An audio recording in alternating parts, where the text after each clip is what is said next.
de los temas principales de los que se caracterizan los programas que estamos teniendo esta semana y la anterior es la vuelta a las clases, ¿no? Tanto a la vuelta de las clases del colegio como instituto, también a las actividades deportivas, extraescolares. ¿Y esto qué significa? Bueno, pues significa también que se dan situaciones que desgraciadamente también escapan un poco de la mano de los padres y las madres y dentro de las familias, ¿no? Como os comentaba antes, hablamos del acoso escolar. Estas situaciones en las que, bueno, pueden causar de una forma más grave un problema en nuestro hijo o nuestra hija. Para ello, César nos acompaña hoy. Como ya sabéis, él es psicólogo también especializado en familias y en los más pequeños, ¿no? En el ámbito juvenil e infantil. ¿Qué pasa? ¿Qué queremos saber hoy en nuestro programa? ¿Qué vamos a tratar? Sobre todo a detectarlo, pero además de cómo solucionarlo, que es a través de la prevención, una buena prevención en cuanto en la educación, en las casas. Todo esto lo vamos un poco a destripar con César. ¿Cómo identificar estas situaciones? César, bienvenido. Muchas gracias por invitarme otra vez. El acoso es algo que está a la orden del día. Se llama también bullying, porque solemos usar mucho palabras extranjeras que parece que dan más peso, pero es acoso al fin y al cabo. Acoso dentro del ámbito escolar. Y ya no solo en el ámbito escolar, lo que estabas comentando tú, en cualquier momento que los padres dejan de estar delante de los niños y que los menores, los niños, las niñas, los adolescentes están en actividades deportivas, en clases de apoyo, en un club, en cualquier tipo de actividad, además del centro escolar, eso ya es acoso juvenil o acoso escolar, el ciberbullying, el bullying, porque también está la otra parte que es el ciberbullying, que es la parte cibernética de ese acoso del que ahora hablaremos. La prevención, pues esa sería la clave, desde luego sería lo más importante. Como comentaba hace un par de semanas, está surgiendo la imagen del coordinador de bienestar y el delegado también, tanto dentro de los colegios como también en clubes deportivos, actividades extraescolares, que es una persona que va a velar para que no se produzca esas situaciones de violencia y de agresividad. La idea es que el ambiente en que se forman los niños, las niñas, los adolescentes esté completamente exento de acoso y de agresividad. Conductas violentas, cero completamente. Eso es lo que se está intentando implantar. Llevará una serie de años, una serie de dificultades, un tiempo, pero es algo que queremos, que realmente nuestros niños, nuestras niñas, todos los adolescentes, cuando están fuera del control materno, por supuesto, que estén en un ambiente donde se desarrollen plenamente. Claro. Además, César, el acoso escolar, el acoso en sí, que ahora, como decía, llamamos bullying y puede sonar para otras generaciones algo un poco más nuevo, no es algo nuevo. El acoso existe desde que existe, bueno... Totalmente. El tema es cómo lo hemos ido conceptualizando. Durante muchos años se han oído frases de son cosas de niños, esto es algo normal, a todos nos han dado una torta de vez en cuando. No tenemos que normalizarlo en absoluto. Igual que en nuestro trabajo no nos gustaría que alguien llegue y nos esté molestando, insultando o haciendo el vacío, criticando. Todo eso entra dentro del acoso escolar. Pues no nos gustaría en nuestro medio laboral, desde luego no nos gusta en nuestro medio escolar, donde además la personalidad de los chicos y de las chicas se está fraguando, donde un conflicto a lo mejor no se sabe cómo procesarlo y puede acabar siendo un riesgo muy importante, ya no solo psicológico, sino que además a nivel de salud es importantísimo y a nivel de riesgo de prevención del suicidio, por ejemplo, porque hay casos en los que se sabe que el acoso escolar ha sido el desencadenante que un chico o una chica al final haya optado por esa vía categórica y drástica. Entonces realmente buscamos que no se normalice. Y es verdad lo que dices, pero igual que la igualdad de género se ha ido normalizando y cada vez es más frecuente y normal entender que no hay diferencias entre un hombre y una mujer, que existen otras alternativas de género, otras alternativas en todos los ámbitos, pues que entendamos que realmente no tiene que existir acoso. El acoso no es bueno, el acoso no es normal, no debemos normalizarlo y como padres tampoco debemos de quitarle hierro. Cuando un niño, cuando una niña llega y nos dice es que a Pepito le están diciendo o es que a Manolito tal o a mí me están haciendo, tenemos que darle mucha importancia y tenemos que actuar. ¿Cómo? Pues poniéndonos en contacto con el tutor, con el jefe o la jefa de estudio, con el director del centro escolar, viendo, y si es necesario, que el centro escolar tome cartas en el asunto y abra el protocolo. Esos protocolos de actuación están más que establecidos y el centro escolar no tiene que poner ningún pero, porque al fin y al cabo no es que se sientan atacados o qué mal lo estamos haciendo, nos lo estás diciendo tú, no, en absoluto. Eso escapa también, porque hay que entender que los acosadores, que muchas veces dicen, no, son tonterías de niños pequeños, no hay maldad. Mentira, mentira, y lo vamos a dejar muy claro. Existe una maldad y es importante que para que se considere acoso tiene que haber un deseo de hacer daño a otra persona y encima que se haga con cierta frecuencia, ¿vale? No es que de repente uno le pega un cachete al otro, no. Es que hay un deseo de hacer daño y además se va dando en el tiempo. Lo hacen fuera de la vista de los profesores, lo hacen en los pasillos, lo hacen esperando para entrar al colegio, al instituto, lo hacen cuando se suben al ascensor, cuando cogen la ruta, o sea, no lo hacen delante del profesor o de la maestra, porque evidentemente sabrían cómo reaccionar. Lo hacen a espaldas y son muy inteligentes para que no les llamen la atención y lo hacen con maldad. Entonces no podemos, el instituto o el centro escolar no tiene que sentirse aludido y decir qué mal lo estamos haciendo, no, en absoluto, son cosas normales, pero que no deben de producirse. Claro. Y si en un momento dado se detectan, se pone en marcha el protocolo y empezamos a trabajarlo y a sacarlo adelante. Pues te me has adelantado en este sentido. Yo te quería comentar esto, con la típica frase, no, es que los niños son así. Sí, no, es mentira. No, es que son cosas de niños. Y eso produce pues, que hasta que no llegue un problema real o una situación grave, no se actúe. Entonces es importante dejar claro que cuanto antes mejor, al más mínimo detalle. No es que los niños sean así, sino que eso viene, eso tiene un trasfondo, no es algo que... Efectivamente. Los niños tienen que tener la confianza y la seguridad de que lo pueden contar, tanto su caso particular como el otro caso que estén viendo de alguien del centro escolar, es importante, y no son chivatos, hay que quitarle un poco el rollo de no, es que eres un chivato porque le has contado, no, es que le estás haciendo daño a un compañero, porque además aquí tenemos que entender que se forma una dinámica social, donde por un lado tenemos la familia, donde por otro lado tenemos el centro escolar, donde tenemos el agredido y el agresor, pero también tenemos a las personas que están alrededor, que a veces se convierten también en víctimas secundarias porque lo padecen y lo sienten mal, porque a su amigo le están haciendo pero no saben cómo resolver el conflicto, o se vuelven personas que apoyan al acosador, porque en el fondo el silencio da alas al que acosa. Y ahí es donde tenemos que ser muy categóricos y tenemos que ayudar a esos niños que a veces lo están pasando mal porque acosan o son violentos con otros niños, lo están viendo en el aula y no saben qué hacer. Tienen que tener claro a quién tienen que recurrir, cómo lo deben de hacer, quitarse el miedo de soy un chivato, y tenemos que normalizar que lo digan. Y por otro lado tenemos que en la comunidad entender que es verdad que existe el conflicto es normal, pero el conflicto no es malo. El conflicto es malo cuando se convierte en agresividad, cuando se convierte en violencia y cuando se convierte en acoso. En esos momentos es cuando tenemos que erradicarlo totalmente. Conflicto, por supuesto, el conflicto en un grupo de trabajo, unos niños que están haciendo un trabajo y uno opina una cosa, otro, es lo más normal, pero no se resuelve por la vía violenta o ya me has caído mal y ya voy a estar haciéndote la vida imposible. Además tenemos que entender que ese acoso, muchas veces pensamos o creemos que va a ser que le quite el bocadillo, que le haga la zancadilla o incluso que le pegue, o llegado el caso más extremo, e incluso agresión sexual. O sea, no tiene por qué ser solo eso, que ya es bastante. Es que también hay un trasfondo psicológico muy importante.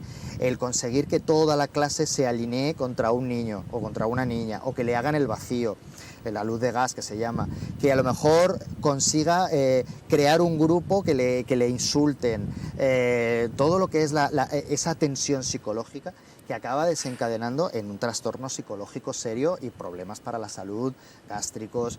Decías tú cómo detectarlo, pues detectarlo no es fácil. Muchas veces los padres dicen, no, yo estoy atento y seguro que veo si mi hijo cambia un poco de humor. No, porque los niños se avergüenzan, claro. No el acosador, se avergüenza el acosado.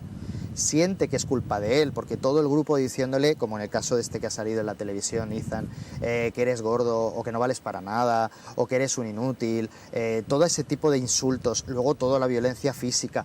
Al final el acosado se siente muy mal, la autoestima se viene abajo y hay riesgo, pues como digo, tanto para la salud como para la integridad personal por un posible suicidio. Pues lancemos un mensaje a esos padres y madres que tienen que tener en cuenta o cómo pueden, qué actitudes ejerce su hijo o su hija, que tengan que fijarse un poquito más a ver si están pasando algo, cómo reacciona un... Bueno, aquí hay dos cosas. Tenemos que estar siempre con una comunicación fluida con nuestros hijos, normalizar y dar, por ejemplo, aprovechar el caso de Ethan y comentárselo a nuestros hijos. Mira este niño, mira el vídeo, lo que está diciendo el hermano, lo que está diciendo él, cómo lo ha resuelto, que es verdad que ha salido a la luz pública y que a lo mejor se le está exponiendo, pero en el fondo se está visualizando, visibilizando un problema. Decírselo a nuestros hijos y que lo vean como algo que tiene solución, no como algo normal, pero sí como algo que tiene solución, que podemos erradicar. Muchas veces los padres también están en el lado contrario, el del acosado.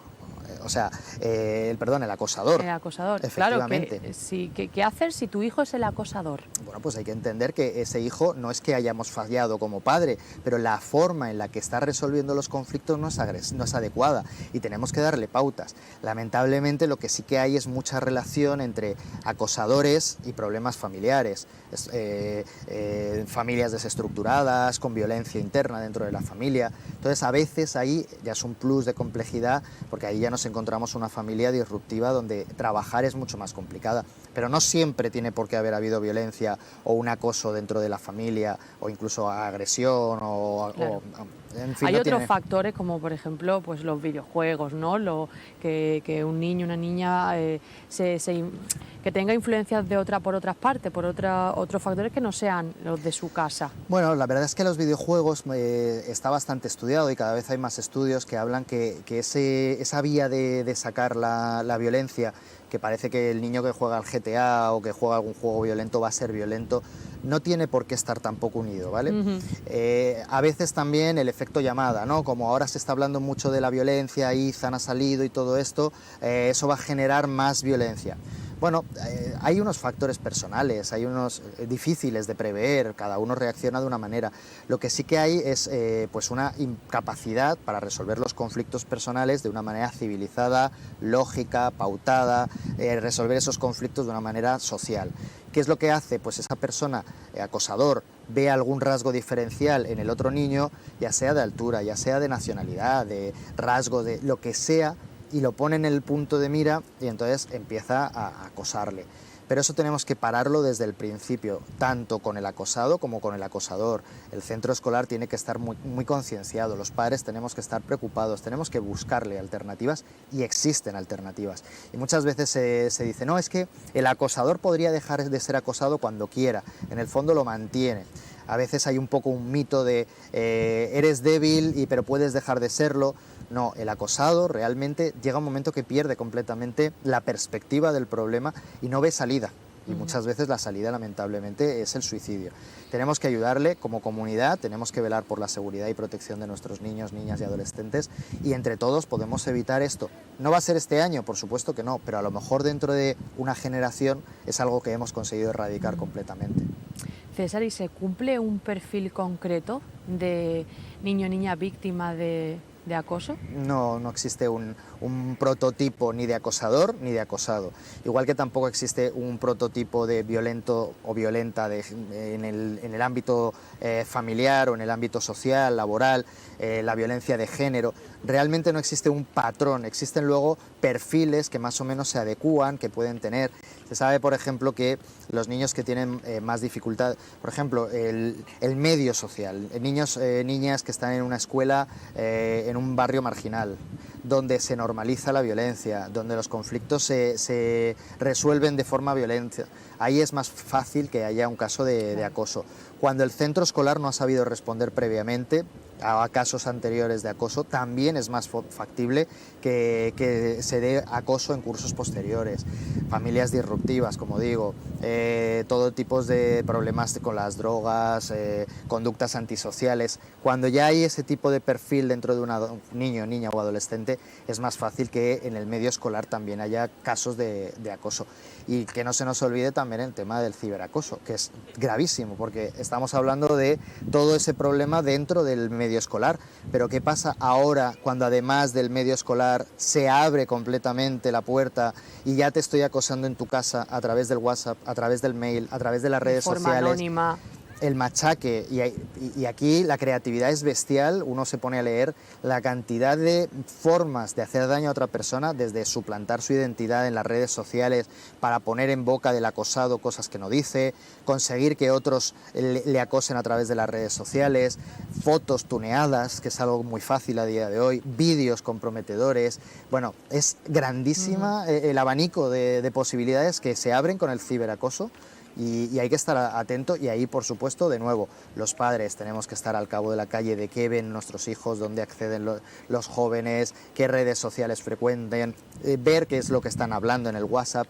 Tenemos la libertad de verlo, tenemos la obligación de hacerlo, y no podemos dejar a los niños sueltos a que, no, las redes sociales no pasa nada. Tampoco hay que satanizarlas, porque muchas veces, no, es que la Internet es malo. No, Internet ni es bueno ni es malo. Vas a encontrar un poco lo que tú busques y te mueves por unas áreas y eso es lo que vas a encontrar. Pero realmente tenemos que educar, esa es la clave. Y una buena comunicación, porque el hecho de también que haya una diferencia entre comunicación en cuanto a padres e hijos con las redes sociales, a prohibición, que, claro, no es la solución a poner a tu hijo en contra de esto. Puede ser contraproducente. No, totalmente. O sea, al final lo van a ver como un objeto de deseo y premiar, castigar con las redes sociales, con el acceso a Internet. Esa moneda de cambio muchas veces acaba provocando que lo vean como algo deseable y entonces se acaben enganchando más, y como el que es adicto a la comida. Claro. Puedo pasar sin comer, pero luego llego y me pego un atracón. Básicamente pasa lo mismo, y son problemas para controlar la conducta y dificultades, incluso adicciones. Tenemos que buscar una comunicación, y los padres tenemos que ayudar a nuestros hijos y ser un buen ejemplo. El problema es que los padres, claro, también tenemos mucha adicción a las nuevas tecnologías. Pasamos poco tiempo con ellos, y el tiempo que muchas veces pasamos lo pasamos con el teléfono en la mano. Claro, a veces con cosas productivas, como estar leyendo o estar viendo la página de Hidralia o de Endesa, ¿vale? Perfecto, pero también hay momentos en que tenemos que enseñar a desconectar, quitar el teléfono móvil y hablar de tú a tú. La comunicación realmente que tenemos que buscar es una comunicación basada en la emoción, donde hablemos de las emociones, cómo te sientes, qué estás experimentando, qué te gustaría, qué no, cómo te gustaría hacer las cosas, que vaya más allá de la mera transmisión de información, sí, porque si no, al final, esa parte emocional, sobre todo en los niños, las niñas y los adolescentes, la adolescencia es un momento clave en que se distancian mucho los chicos, las chicas. Entonces tenemos que seguir buscando esa comunicación sin ser pesados, machacones, sin buscar conflictos, pero siempre apoyándonos en la comunicación eficaz, basada en las emociones, para que ellos tengan la libertad en un momento dado de me siento mal, me siento frustrado, estoy pasándolo mal, y transmitirlo. Y si no, darles la vía de un tío, un vecino o un medio dentro del medio escolar, por supuesto, alguien que sea el que pueda recoger esas demandas que se dan de verdad. César, pues nos quedamos con ese mensaje, en esa comunicación, en esa situación sana en casa, en una relación más que padre, madre, hijo, sino ir un poquito más allá, hablar de las emociones, los sentimientos, de esos temas tabús que no se hablan, hablarlo de la manera más abierta y normal, y de la manera más normalizada posible. Sí. Sí. César, pues muchas gracias por venir, ponernos al tanto un poco de este tema complicado. Gracias. Nosotros nos vamos a ir a publicidad, volvemos enseguida.